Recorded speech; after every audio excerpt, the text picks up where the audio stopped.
आगे बढ़ते हैं। कांग्रेस अध्यक्ष मल्लिकार्जुन खड़गे के घर बड़ी बैठक। राहुल की संसदीय सीट को लेकर मंथन हो रहा है। रायबरेली और वायनाड को लेकर चर्चा हो रही है। लोकसभा में नेता विपक्ष को लेकर भी मंथन हो रहा है। सोनिया गांधी, राहुल गांधी, प्रियंका मौजूद हैं। केसी वेणुगोपाल समेत कई नेता भी मौजूद हैं। तो कांग्रेस अध्यक्ष मल्लिकार्जुन खड़गे के घर बड़ी बैठक यहां पर हो रही है। इस वक्त की बड़ी खबर हम आपको बता रहे हैं। राहुल की संसदीय सीट को लेकर मंथन हो रहा है। शिवम हमारे साथ फोन लाइन पर जुड़ रहे हैं। शिवम, क्या जानकारी मिल पा रही है और क्या बैठक में आज फाइनल हो जाएगा कि राहुल कौन सी सीट छोड़ने वाले हैं? देखिए, निश्चित तौर पर कांग्रेस अध्यक्ष खड़गे की आवाज पर कांग्रेस हाईकमान की एक बड़ी बैठक हो रही है। इसमें सोनिया गांधी, राहुल गांधी, प्रियंका गांधी, संगठन महासचिव केसी वेणुगोपाल मौजूद हैं। बड़ी बात यह है कि आज की बैठक में तमाम जो महत्वपूर्ण मसले हैं उसको लेकर हाईकमान चर्चा कर रहा है, जिसमें नेता विपक्ष का जो पद है उसको लेकर आने वाले समय में कैसे कांग्रेस पार्टी आगे बढ़ेगी, क्या राहुल गांधी उसको संभालेंगे। उसके साथ साथ राहुल गांधी की जो दो जगह से वो चुनाव जीते थे, 2 लोकसभा सीटों से, तो ऐसे में अगर वो वायनाड छोड़ते हैं, क्योंकि राहुल गांधी ने बीती एक केरल की रैली में संकेत दिए थे कि कोई बहुत करीबी या गांधी परिवार से ही कोई प्रत्याशी हो सकता है, तो अगर राहुल गांधी वायनाड से इस्तीफा देते हैं तो क्या प्रियंका गांधी वहां से चुनाव लड़ेंगी, उनका क्या निर्णय है। इसके साथ साथ आने वाले समय में लोकसभा स्पीकर का भी चुनाव है, उसको लेकर कांग्रेस कैसे आगे बढ़ेगी, इन तमाम मसलों को लेकर ये बैठक हो रही है। माना यह जा रहा है कि इस बैठक के बाद ये साफ हो जाएगा कि राहुल गांधी जब वायनाड सीट छोड़ेंगे तो वहां से क्या प्रियंका गांधी चुनाव लड़ेंगी, और अगर वो तैयार नहीं होती है तो राहुल गांधी किसी लोकल कार्यकर्ता को टिकट देने के पक्ष में है।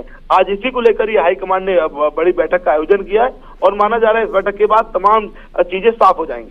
लेकिन शिवम, अगर लोकसभा अध्यक्ष या डिप्टी स्पीकर, तमाम जो मसले हैं उनको लेकर के भी इस बैठक में चर्चा होनी है, तो क्या जो बाकी और दल हैं इंडिया गठबंधन के, उनसे इस बैठक के बाद चर्चा की जाएगी? देखिए, निश्चित तौर पर चूंकि अब इनको लेकर समय आ गया है, महत्वपूर्ण मसलों को लेकर आने वाले समय में सदन शुरू होने जा रहा है, सदन शुरू होने जा रहा है, तो ऐसे में पार्टी पहले अपने अंदर एक राय बना रही है। सभी महत्वपूर्ण मसलों को लेकर हाईकमान चर्चा करेगा। उसके बाद जो तमाम जनरल सेक्रेटरीज हैं उनसे इस बात को लेकर गहन चर्चा की जाएगी और फिर इंडिया गठबंधन के जो तमाम दल हैं, चूंकि संसदीय जो कार्रवाई शुरू होती है उससे हर बार पहले जो अलायंस है वो बड़ी बैठक करता है, उसमें चर्चा करेंगे। बड़ी खबर पर लगातार नजर बनाए रखिए शिवम, बहुत शुक्रिया फिलहाल तमाम जानकारी के लिए। और देहरादून के डोभालवाला इलाके में हुई गोलीकांड में बड़ा खुलासा हो गया है। इस घटना के पीछे का कारण ब्याज पर दिए पैसे और उसकी वसूली बताई जा रही है। दिन दहाड़े हुए गोलीकांड में इलाके से सनसनी का माहौल।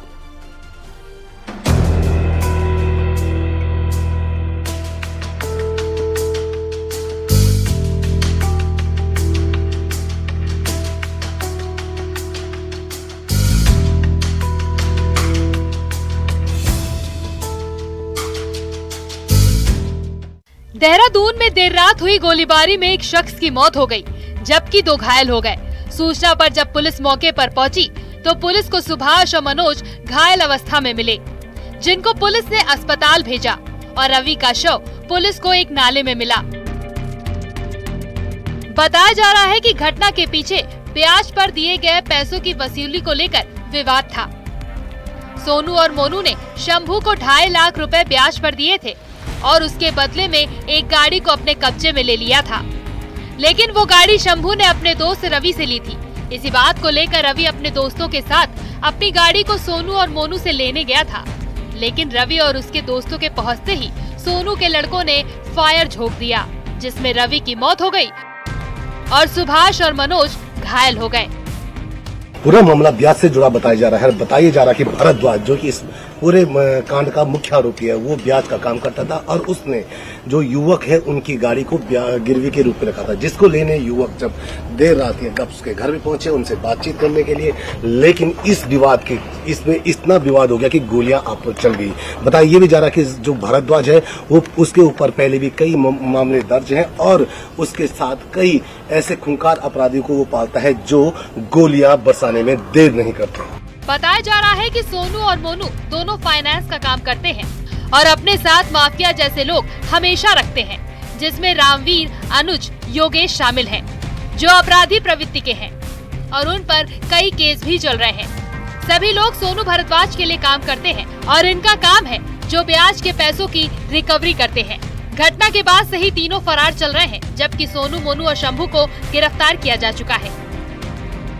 बिना सोचे समझे जान से मारने की नीयत से फायर किया गया, जिससे 2 लोग इंजर्ड हुए जो अभी खतरे से बाहर है। एक रवि बुटोला जी हैं जिनकी रात को तलाश की जा रही थी, लेकिन वो रात को नहीं मिली। आज सुबह एक खाली प्लॉट के पास नाले में उनकी डेड बॉडी मिली थी, जिसके बाद पूरे घटनाक्रम क्लियर हुआ कि गोली लगने के बाद वो जान बचाने के लिए जब वहां से गए तो कहीं न कहीं रात के अंधेरे में गिरने के कारण वहां पर गोली के बाद उनकी मृत्यु हो गई। तो अभी इसमें 3 लोगों को डिटेन कर लिया हिरासत में, इसमें केस रजिस्टर्ड कर लिया। इस पूरे मामले में सबसे बड़ी बात यह है कि ब्याज पर पैसा देने वाले अपने साथ अपराधियों को पाले हुए थे, जिनसे वो वसूली करवाते थे। न्यूज़ 18 के लिए देहरादून से सतेंद्र बर्तवाल की रिपोर्ट।